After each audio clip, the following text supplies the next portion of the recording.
Okay, folks, this is Bob BBD continuing with UP and UP elections. The UP elections are going to have a dramatic impact on the BJP at the center. Everybody knows that, right? The papers and the Indian media and the Yogodi media will have you believe that everything is hunky-dory and UP is going to be given on a platter to the BJP. Nothing could be further from the truth if you actually listen to what's happening. I don't see, you look at times when you go through it, you go through Windows, you don't see a single mention of Akhilesh and the Samajwadi Party and what he is doing in UP. You actually have to see the YouTubers who have also, by the way, been threatened. Apparently, I saw an article that I didn't cut where Yogi's warned his guys to say that these guys are the ones who are going to be responsible. So you guys, the IT team of Yogi and BJP must up their activity, and you see some of that happening now. But more importantly, the way that he threatens people, right, actually could lead to physical harm to these people. But he's there. You can see the tape that's going to happen right after that. He's had a Mahapanchayat, Samajwadi Party. He's reaching out. Let's see what we've got. Like, first of all, I was sort of sickened by this bunch of kiss-ass BJP caravan that went through Defense Colony. I guess this is what it had to do that, right? Now I realize what it was. BJP kicks off Yatra with new ministers, so that must have been Meenakshi Lekhi. I'm not sure how good she is, but well, let's see what she does as a cultural foreign minister. What a cultural foreign minister means, I have no idea. Well, I hope she's able to up the amp and compete with China. That's what it really counts. Then you have this ready to form probe panel on Pegasus to dispel narrative government. This is something that, like I said, maybe it's going to be like TMC has said, she's going to take it up in the general elections. Yes, it's going to be a pot boiler that time, but this is not important for the upcoming election. Right? What do we have here? Akhilesh Yadav bets on caste census. He's got it right because almost everybody's coming out now, including Sharad Pawar, who's saying that this thing has been landed on the doorsteps of the states and that's not fair. He says we'll set up a telephone line to conduct census on priority after forming government. Even Nitish Kumar has been saying the same thing. That you find this coalition of these old guard coming together. Lallu meets socialist friend Mulayam, says country in dire need of equality. Then what does he as a reach out? Doors of SP open to all small parties, says Akhilesh. Then you have this. Akhilesh meets Brahmin leaders, discusses plan to woo community. Here I'd like to give a piece of advice. This is where he needs to join up with the Congress. Important point, where they have a better following. Then you have this. UP. BSP MLA Sukhdev Raj Bahar retires from politics. Son joins Samajwadi Party. So the Raj Bahars, the Nishads, opening games in play, and you should see what's happening to the BJP guys in villages, decent Western UP folks. Cheers. More after this. Samajwadi party अध्यक्ष अखिलेश यादव ने आज अलीगढ़ के टप्पल में किसान महापंचायत की। Samajwadi party के मुताबिक इस किसान महापंचायत में 20,000 से ज्यादा किसानों ने हिस्सा लिया।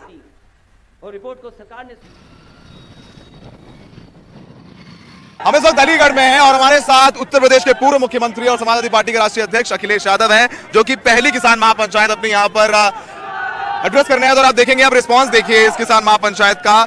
हम लोग करीबन वहां से 6 किलोमीटर निकल आए, लेकिन आप भीड़ देखिए। लोग इंतजार कर रहे थे कि अखिलेश यादव जी खुद कब उनके पास चलकर आएंगे, और आप उनके पास आप आए। 100 दिन लग गए यहाँ तक आने के लिए। यहाँ तक की बात करें, आप लोग कार्यक्रम कर रहे थे, लेकिन ये कितना इंतजार कर रहे थे आपका? पूरे देश में किसान आंदोलन में सबसे पहली गिरफ्तारी अगर किसी की हुई है तो उत्तर प्रदेश में भारतीय जनता पार्टी की सरकार ने मुझे गिरफ्तार किया। मेरे साथ बलवंत रामूवालिया जी भी थे, जो पूर्व केंद्रीय मंत्री रहे। मुझे खुशी है इस बात की कि समाजवादी पार्टी ने डे 1 से आंदोलन में सहयोग किया है, किसान के आंदोलन में साथ खड़े हैं। गाजीपुर बॉर्डर रहा हो, समाजवादी पार्टी के कार्यकर्ता लगातार गए हैं। और सवाल ये है कि किसान हम भी हैं और खेती हम भी करते हैं। खेती अगर हम करते हैं तो खेती के सवाल पे हम सब एक हैं। चुटकुली योगी जी ने लाल टोपी को लेकर के, उस पर आपका क्या रिस्पांस है? देखिए, लाल टोपी हम कैसे देखते हैं, ये अच्छी बात है, खराब बात है, सुंदर दिखते हैं, खराब दिखते हैं, लेकिन यकीन से मैं कह सकता हूं, अगर मुख्यमंत्री योगी जी एक बार लाल टोपी पहन लें, सबसे सुंदर वही दिखेंगे। अब लाल टोपी पहनने के लिए कह रहे हैं। और आने वाले समय में सरकार बनने जा रही है। जो आज सरकार में है वो जा रहे हैं, और जब जा रहा होता है आदमी तो उसकी भाषा बदल जाती है, व्यवहार बदल जाता है। और तभी आप विधानसभा में देखोगे, ठोक दो, इनका पेट का दर्द ठीक कर दो, लाल टोपी माफियाओं की है, गुंडों की है। मैं ये जानना चाहता हूँ किस मुख्यमंत्री ने अपने केस खुद वापस लिए हैं। देश में एक मुख्यमंत्री बता दो तो वो हमारे उत्तर प्रदेश के मुख्यमंत्री जी निकलेंगे। सर, अभी आपने यहाँ कहा अंधेरी नगरी, चौपट राजा, दिन दहाड़े रेप और रात में गांजा, इसका क्या मतलब है? इशारा किधर है आपका सर? देखिए, इशारा कुछ भी हो, जनता को पसंद है तो मैं कह रहा हूँ, और जनता समझती है, समझते आप भी हैं। आपने बोला कि आप लोग हम छपरौला गांव में मौजूद है और यहाँ की जनता से राय लेंगे कि उनकी क्या राय है। आइए बातचीत करते हैं। क्या नाम है सर आपका? सर, इस बार हमें यह है कि किसी भी हालत में ये बीजेपी नहीं आने देनी है। इसके भ्रष्टाचार के कारण, बेईमानी के कारण, और आज जितनी जनता परेशान है इतनी कभी नहीं हुई है। इनके भ्रष्टाचार की कोई सीमा नहीं है, कोई काम नहीं हो रहा है, रिश्वत के बिना कोई पूछ नहीं रहा है, और इन्होंने जो सांप्रदायिक देश का माहौल बिगाड़ दिया है, हिंदू मुस्लिम कई चक्कर में रहते हैं, बात ऐसी करते हैं, जनता का कोई काम नहीं हो रहा है। क्या इस सरकार ने कोई ऐसा काम किया है कि अगले बार जो सत्ता में वापसी कर सकती है? इन्होंने ऐसा काम किया है कि ये जिंदगी में वापस नहीं आएंगे। जो जनता ने, जो इनकी गलत काम इन्होंने किए हैं। क्या क्या गलत काम किए हैं जरा बताइए। नंबर 1 भ्रष्टाचार, नंबर 2 गुंडागर्दी, छीना झपटी, बलात्कार, और इन्होंने ऐसा कोई एक भी काम ये गिनवा दो जिन्होंने भलाई का काम किया हो। और जिसने मोदी के खिलाफ जरा सी भी बात बोली वही जेल में। चलिए, तो ये जो है यहाँ पे बड़े बुजुर्ग थे, इनसे हमने बातचीत करी। Folks, here we are going to try this again. If it doesn't mess up, as you can see, things are not as hunky-dory in Uttar Pradesh as it's being made out to by the Godi media, which doesn't cover it all, or the English channels. Well, luckily they are the ones who don't decide the vote as far as UP is concerned. You can see that from my next video, the opinion of the Jharkhand which had voted en masse for the Yogi Sarkar or the BJP, is absolutely not with them at all. It's just going to be a tough one.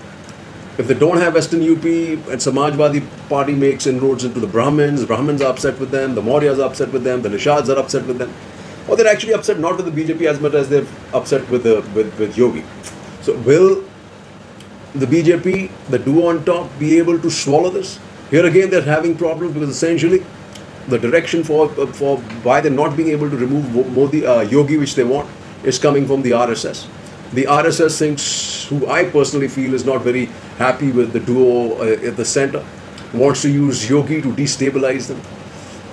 It's kind of a challenging situation, but it's an opportunity for the opposition. And like they said, the play is still not over. If you remember yesterday's cricket match, man, who would have thought 60 overs, India would bowl them out? They did. So the game's not over, folks. जैसे कहते हैं, picture abhi baki hai mere dost. Watch this video and then we'll come back again. विधानसभा चुनाव की तैयारियां सभी राजनीतिक दलों ने शुरू कर दी है। पश्चिम उत्तर प्रदेश में जाट निर्णायक भूमिका में है। क्या लगता है आपको इस बार जाट किधर जाए?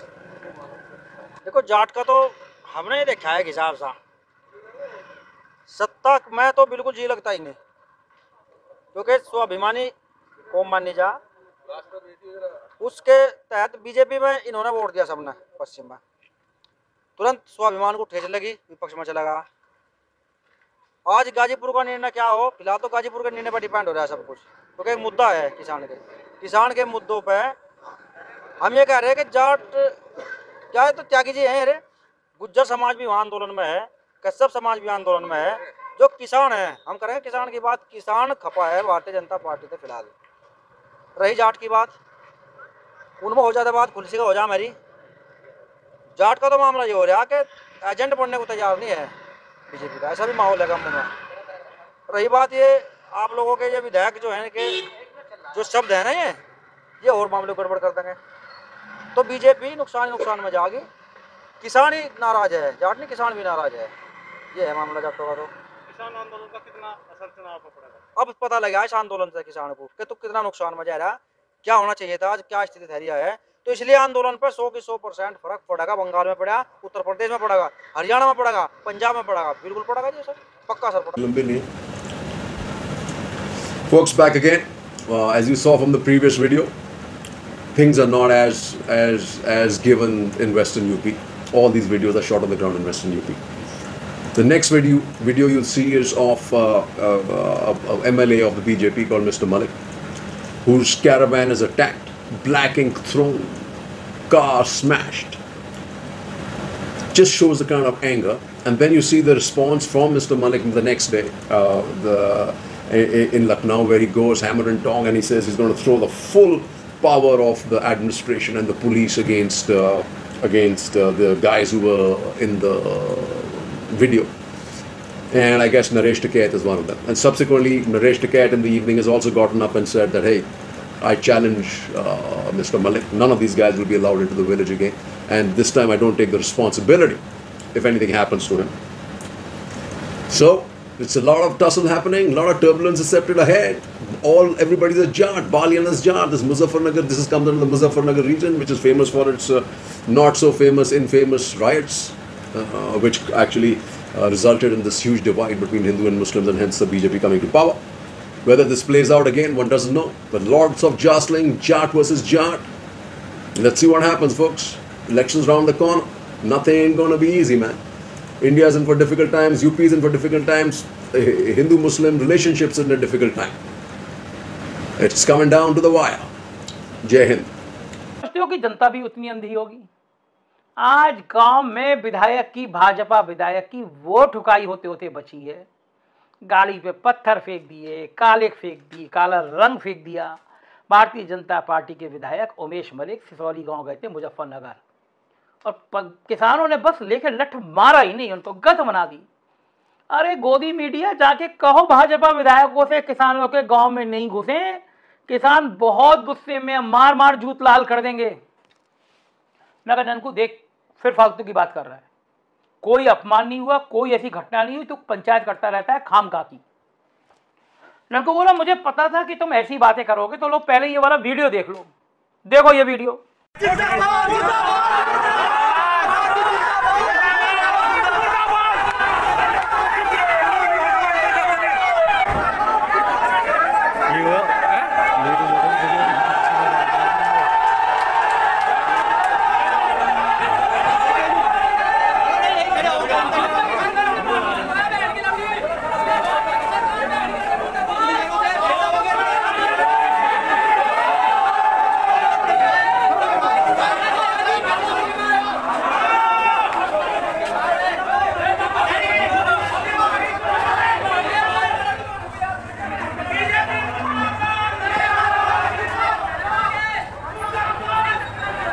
साहब इस वीडियो को देख के उस समय तो मैं बिल्कुल शॉक्ड हो गया। ये कैसे हो सकता है कि भारतीय जनता पार्टी के विधायक, सरकार उनकी, गांव वाले किसान इतने गुस्से में हैं। सच में विधायक जी की गत बना दी, गाड़ी लेके भागे, गाड़ी तोड़ दी, काले फेंक रहे हैं, किसान इतने गुस्से में। मगर मैं ननकू किसान कमाने में लगे। अब जरा इन्हीं मंत्री की ईओडब्ल्यू और सीबीआई सीआईडी करा के दिखा लो, कहाँ से खानदान पे पैसा आ गया जो बड़े बड़े कॉलेजेस वालेज बनने लगे खानदान पे। सरकार पलटी तो यही मंत्री ना जेल में दिखाई दें, ऐसे मंत्री बना दिया। आपराधिक इतिहास तो देखो। लेकिन साहब मुख्यमंत्री के करीब ही हैं, गन्ना मंत्री हैं, यही लोग डुबोंगे नैया। मैं कहा ननकू, मैं तेरे जैसे 2 टके के आदमी के मुंह लगने मूड में नहीं हूं, निकल यहां से, और आज के बाद आना मत, फालतू में मूड खराब कर रहा है। साहब मैंने तो भगा दिया। लेकिन मुख्यमंत्री जी, क्या वाकई में किसान इतने गुस्से में है जो भाजपा के विधायक उमेश मलिक को ऐसे जुतिया रहे हैं? और मुख्यमंत्री जी, अगर विधायक ऐसे गांव में पिटेंगे तो क्या इज्जत रह जाएगी? आप तो कह रहे किसान सम्मान निधि, किसान समारोह, किसान यात्रा, यहाँ तो लठ लेके बैठे हुए हैं किसान गांव में। और मुख्यमंत्री जी, मुझे तो पता चला है कि गांव में इस बार हिंदू मुसलमान भी ना चल पा रहा, और ना भारत पाकिस्तान चल पा रहा, और ना वो दाढ़ी चल पा रही, और ना वो धर्मांतरण चल पा रहा। बड़ी समस्या है कि अगर हिंदू मुसलमान नहीं चल गया योगी जी, तो परेशानी हो जाएगी। मतलब चलाना तो पड़ेगा। अगर विकास पे चुनाव हो गया, कोरोना पे चुनाव हो गया, तो करेंगे क्या हम लोग? देख लो भैया, हम तो योगी जी आपके चरणों में। आप सही कर रहे हो, 230 करोड़ की जगह चाहे 500 करोड़ खर्च करो, अखबार वालों को मैनेज रखो, बड़ा जरूरी है। अगर ये उल्टी पुल्टी खबरें दिखाने लगे तो गड़बड़ हो जाएगा। सहगल साहब एक्सपर्ट आदमी, नवनीत सहगल हर आदमी को पटा लेते हैं। एक पत्रकार ऐसा नहीं है और एक मालिक अखबार का ऐसा नहीं पटान लेते हो। तो जो थोड़े वो काँव कर रहे हैं, नवनीत सहगल जी की ड्यूटी लगा दो कि शाम तक इस अखबार में और इस चैनल में खबर दिखनी नहीं चाहिए। कर लो योगी जी, मतलब शिशिर जी को और नवनीत सहगल को एक्टिव करो थोड़ा सा, वरना गड़बड़ हो जाएगा। मतलब